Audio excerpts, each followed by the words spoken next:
Hello everyone and welcome to the channel. My name is Tuan and I'm the maker of the Dune Weaver.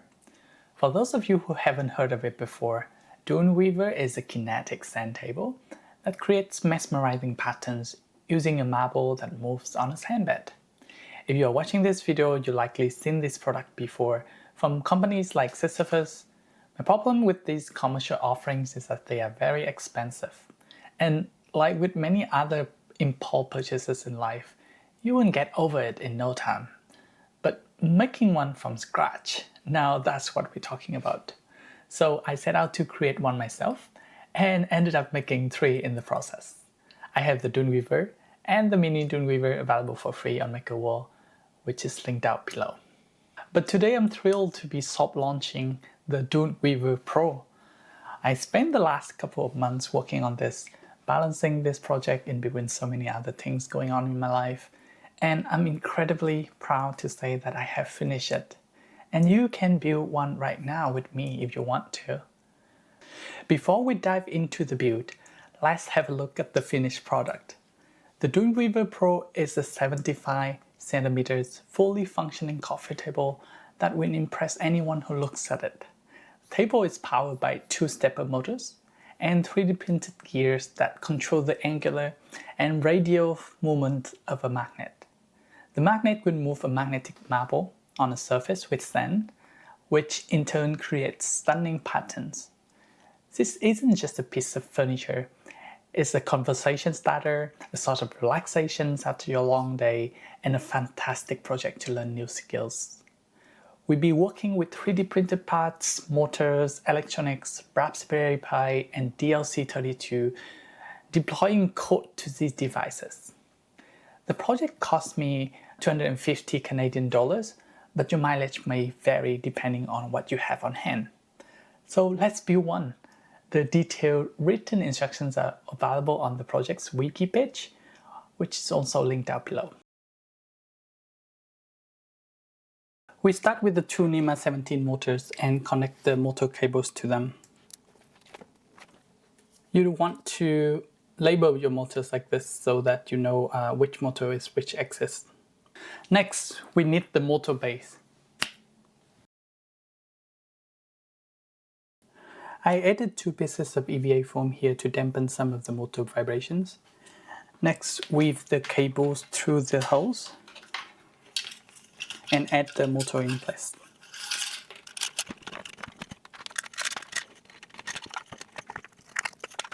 Be careful when putting the base on a flat surface, as you may damage the motor cables. Ask me how I know. Now we want to secure the motors in place using these motor holders and 4 50mm M3 wood screws.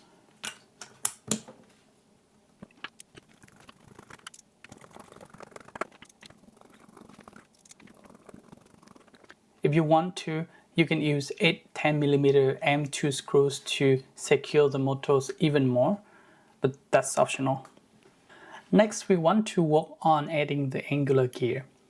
In a previous iteration, I used a Lady Susan to secure the big angular gear to the base to provide smooth motions. However, my Lady Susans create rattle noises that really annoys me. So in the latest versions, I use a 6816-2RS bearing instead. Insert the bearing into the bearing holder.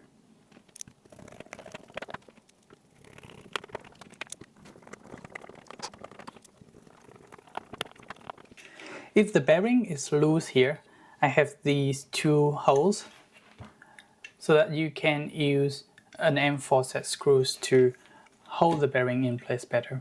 Next, we need the gears. Now you want to put the inner holder into the big angular gear and then glue it in place. Now we can press fit the angular gear in place. Make sure that when the angular gear moves, the inner ring of the bearing also moves as well. Depending on your printer settings, the radial arm can be a source of trouble later on. So you want to pre-process it before assembly. You do that by lightly sand any surface that come into contact with the angular gear. You also want to sand the underside of the magnet cup really well. It's also a good idea to sand the spot on the angular gear. You will have two spur gears.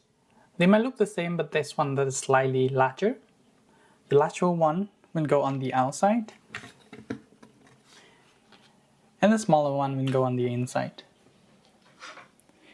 We need the radial arm in place first before we put the inner spur gear.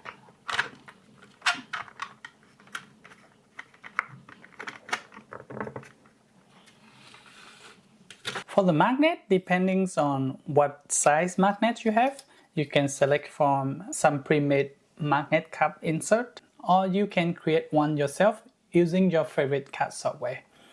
You want to insert the cup into here like so, and a magnet. The magnet should be able to float up and down easily without any resistance. This is important because the top of the magnet cup here does not touch the table. The magnet will be held on the underside of the table using the magnetic force attractions between itself and the magnetic ball. The cup will only guide the movement of the magnet. It should not hold the magnet in place. So be sure you don't glue the magnet in place. Also, you want to add something here on top of the magnet. I use a piece of faux leather. You can use a piece of foam to reduce the noise. Now that we have all of the moving parts in place, let's work on the electronics. I have with me here a DLC32 board that will be used to control the two motors. We have two axes here. X-axis is angular and Y-axis is radial. Let's connect the corresponding motor cable to its slot on the DLC32. This is the slot for the X motor, and this is the slot for the Y motor. This is a TMC 2209 motor driver.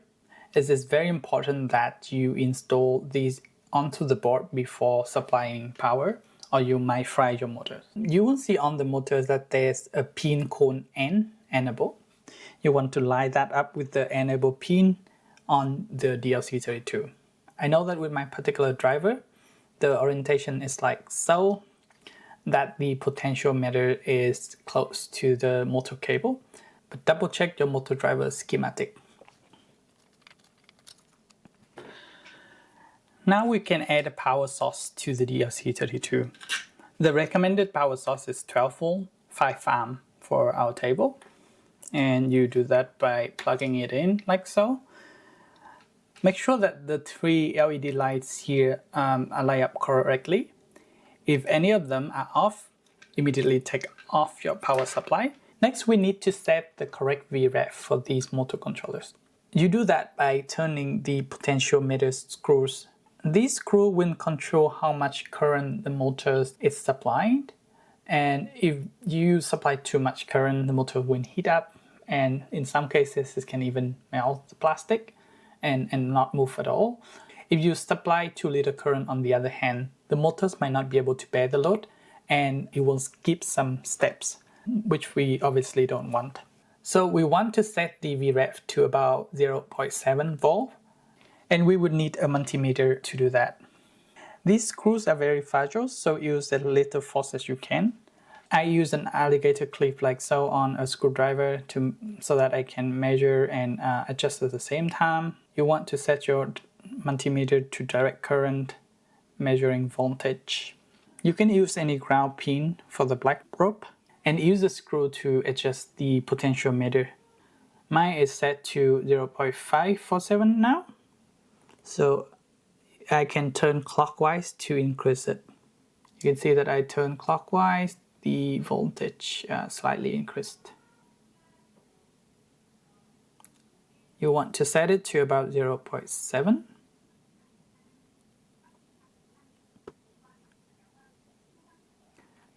These are very sensitive, so make very small increments.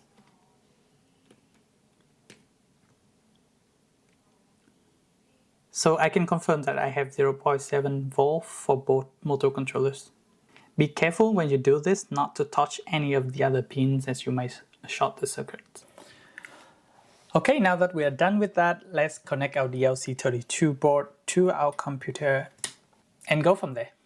What we want to do is to install FluidNC onto the DLC32 board. You do that by go to installer.fluidnc.com.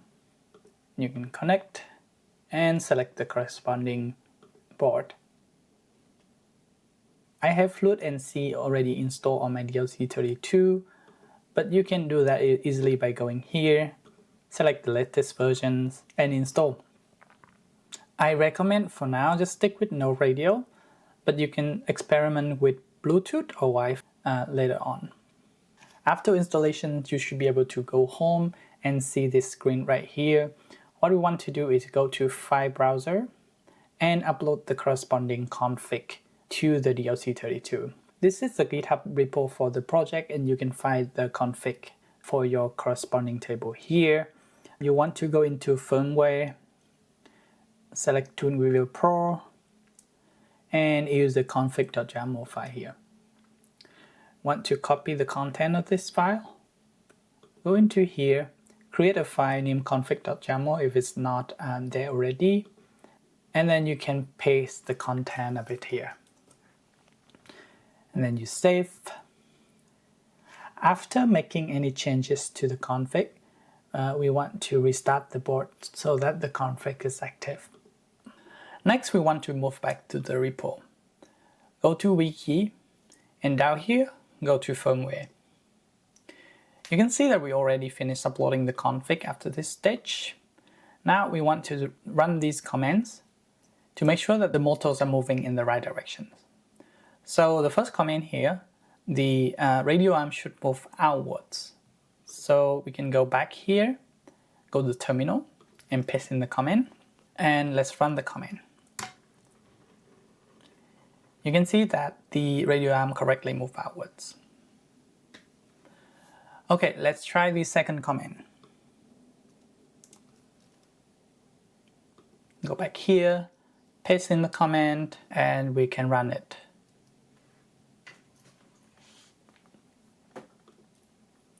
You can see that it's correctly moved clockwise. So our directions are correct. If for some reason the directions is inverted, you can easily fix that by going into File Browser. This is the active config, you can edit it. Then you can go to Axis, select the axis that you want to invert. Let's say you want to invert axis here. We want to scroll down here and find the direction pin. And you can tick the invert button here and save the config. Just make sure that whenever you make a change to the config, you want to restart the board for the config to be active. Awesome, we have finished the DLC32 configurations. Let's move on to the Raspberry Pi. So the Raspberry Pi will host the back end and the front end of the control interface for our Dune Weaver Pro. I have with me here the Raspberry Pi 02W. You want to take an SD card and insert it in your computer. After you have installed the SD card, you have to download a software called Raspberry Pi Imager. Choose your corresponding Raspberry Pi. In our case, it's the Raspberry Pi 02W. Now we want to choose the OS. We make sure that you choose the 64-bit OS here. And we can choose our card. Click Next. Here you want to go to Edit Settings. Here for the host name, I want to do Dune Weaver Pro.local. You can set an username and password to log into the Pi wirelessly, called SSH. And then you can configure the Pi to connect to your Wi-Fi network. Make sure that your Wi-Fi network is 2.4 GHz. Otherwise, the Pi cannot connect to a 5 GHz only network. Sometimes, if you have special character in the SSID, the Pi might have trouble connecting to the network as well. So you might have to change the network SSID. Here you want to enable SSH, and if you already have a public key, you can add it here, or just use password authentication, so you can use the username and password here. And yes here. Select yes again.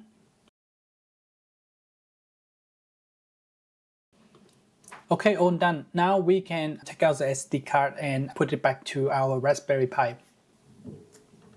I use these two DuPont wires to power the Raspberry Pi. You can connect that to the DLC32 board here. These pins here can provide 5V output. The first pin from top down is positive, second pin is negative. You want to make sure that you get the polarity right. So on my Pi here, the second pin would be positive and the third pin would be negative.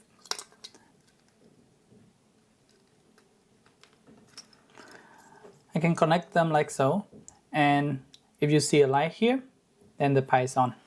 Now we want to connect the Pi through an USB to the DLC32 board. So I will unplug this from my computer, plug this end into the DLC32, and the other end is USB-A. The Pi will take about 5 minutes to initialize after you plug it into power for the first time. After that, we can jump into the terminal of our computer and SSH into the Pi. Here you can type in the command SSH, your username that you set in the previous step, and then the host name of the Raspberry Pi. For me, it's Dune Weaver Pro.local. It will ask you this, just say yes. Here it will ask for a password if you opt for password authentications. Type in the password and you have SSH into the Pi. Now we have to install Docker on our Raspberry Pi.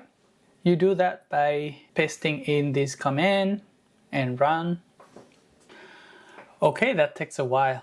We need to run this command. After that, you do Ctrl D to quit the SSH sessions and then SSH into the Pi again. And then run Docker ps to confirm Docker installation. You should see something like this. So now from here we want to clone the Dune Weaver repo into the Raspberry Pi. You do that by typing the command git clone and then the repo. All of these commands are available on the wiki if you want to follow along there. Next, we want to change our working directory into the Dune Weaver repo. We do that by doing cd change directory and Dune Weaver. And then now we can start our service. You do that by typing docker compose app/d. It will pull the image from our GitHub repository and then start the backend. After the backend service has started, the table will run a crash homing sequence, moving the Radial all the way to the center.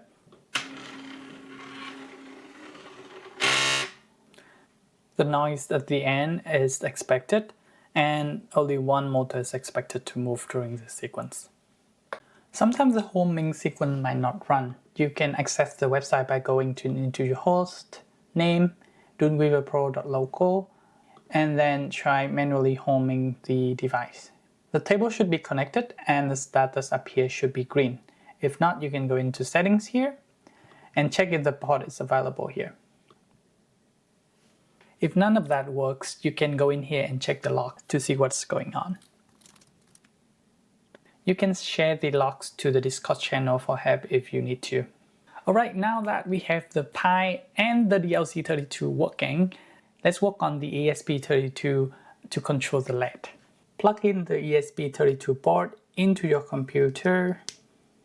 Go to install.wled.me and select install. Select the right serial port here and connect. You can then install WLED here. Select install.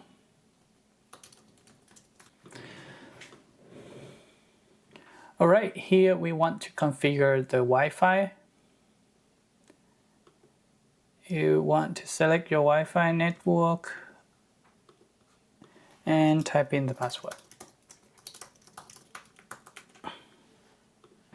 After that, you can visit the device. And this will be the IP address of the WLED instance. You can copy this, go back to the Dune Weaver control page, and paste it into WLED configurations here, so that your table can talk to WLED. You refresh the page, the WLED controller will show up in here. Okay, here in WLED, you want to go to config and change a couple of things. You want to go to LED preferences. The recommended LED strip is WS2815. So you can keep this as is, but you want to change this to 12 mA WS2815. Based on the size of the table, we will have 133 LEDs, and we would have to change the maximum PSU current as well. We can simply take 133 times 12 mA. That will give us about 1600 mA here, so you want to input that here. Note the data GPIO here, the default is pin 16. Later on, we will want to connect the LED's data pin to pin 16 of the ESP32. Now we can save the config. The Dune Weaver integrates with WLED, allowing you to set an idle effect and a playing effect. We do that by setting preset.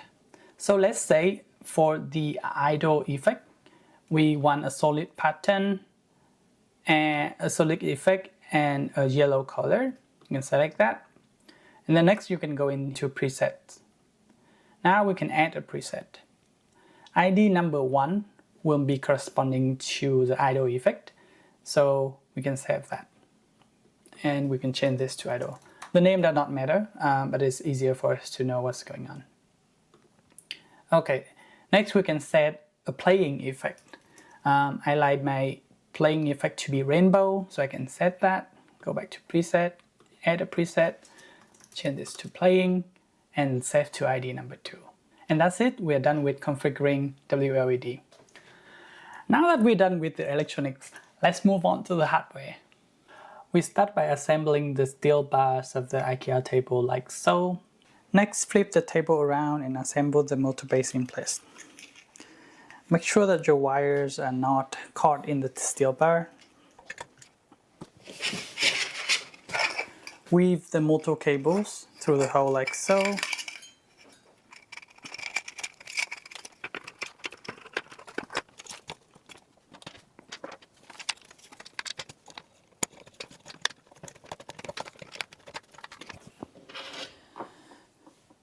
And secure the motor base in place. You can just fasten one screw and turn the entire thing upside down for easier assembly.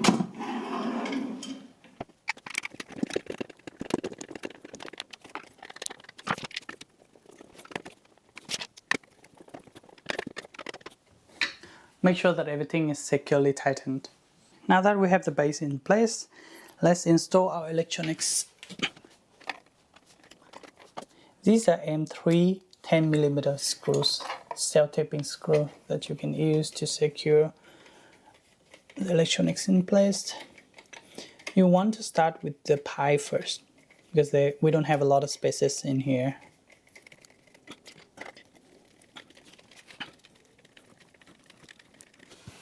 Okay, be sure to plug in your cable first. Next, add the DLC32 on top like so. Don't tighten this all the way down. And you only need 2 screws like this. Okay, secure, won't go anywhere. Now we want to plug in our power cable. Take care to plug in with the right polarity. Here our motor cable. You can use a rubber band for them. Right.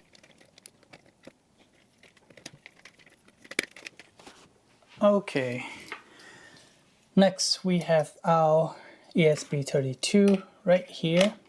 You can use a 5V input, and remember the top pin is positive and the middle pin is negative. Okay, so that's all of the electronics will be contained in here. I'll be sure to also plug in the USB cable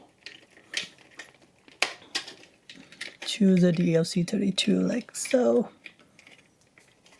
We will not be using Wi-Fi for now, but if you want to, you can weave that through here so that you have more signal later on if we decided to use the Wi-Fi model. Okay, let's talk about the wiring situation here. I have a 12V power supply here going into the table. I run these two wires on the way here through a hole here. This is the hole originally coming from the table. And I run the wire down the steel pipe on the way here. And on the way here to the leg. Here I have a plug that I can show on the screen that I will eventually plug in the power to the table like this. This hole is also from the original table, but what you can do is you can drill another hole on the outside of the table so you can plug it in like this. So we have the power supply going in here. It will go all the way down here. Here it will be split to two. One going to the LED. Right here we have a plug. This plug comes from the LED light strip. There are 4 cables for WS2815. You have the red is the positive, the white is negative, and you have 2 data pins. A green is the main data pin that we will be using. And a blue, it's a backup data pin that we're not using, so you can see that I already cut the wire. So green will be connected here. This is the pin that will go into the ESP32. And then these are the power line that will power everything that we are seeing here. Running the wires through here is very difficult. So what you want to do is you want to drill in a hole like this here. And then you want to weave in some wire to the steel pipe all the way down to the leg. That's the easiest way that we can do this. Afterwards, we can secure everything with tape. So we have the power supply coming in here, plug into the DLC32, and then the data pin here will be connected to pin 16, if you remember from earlier.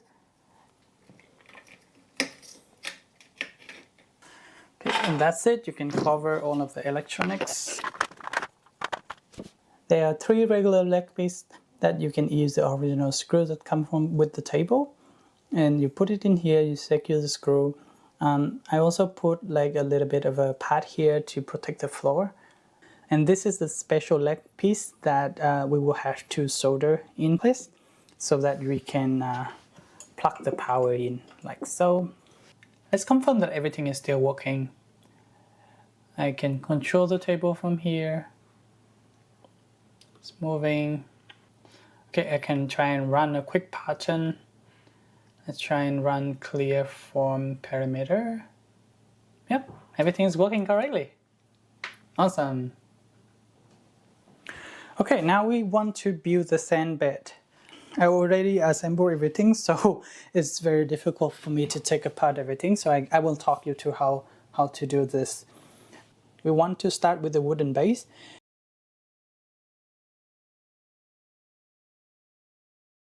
Then we can add the enclosure pieces. The pattern is you have a leg piece with a hole here.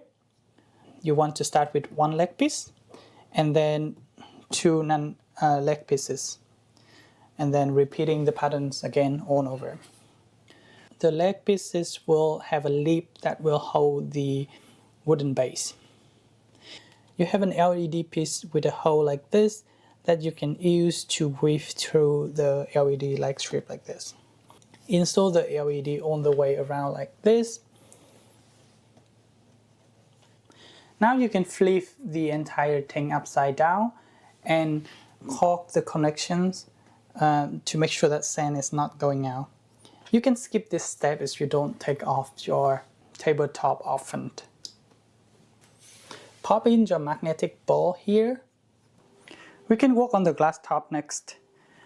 Lay it on a bed or a soft surface like this and put together the LED cover. You can use black tape here to make sure that no light is leaking through. And then put the LED ring on top like so. Now you can put the glass top with the LED ring on top, aligning the 4 holes like so. Then we have a finished tabletop. Carefully lift up the tabletop and putting it on top of the leg. You should align the side with the LED connector accordingly. Make sure that all 4 sides are flush. Now we can connect the LED cable and align the magnet. Alright, let's see our table in action. Look at that! We got movement. Awesome.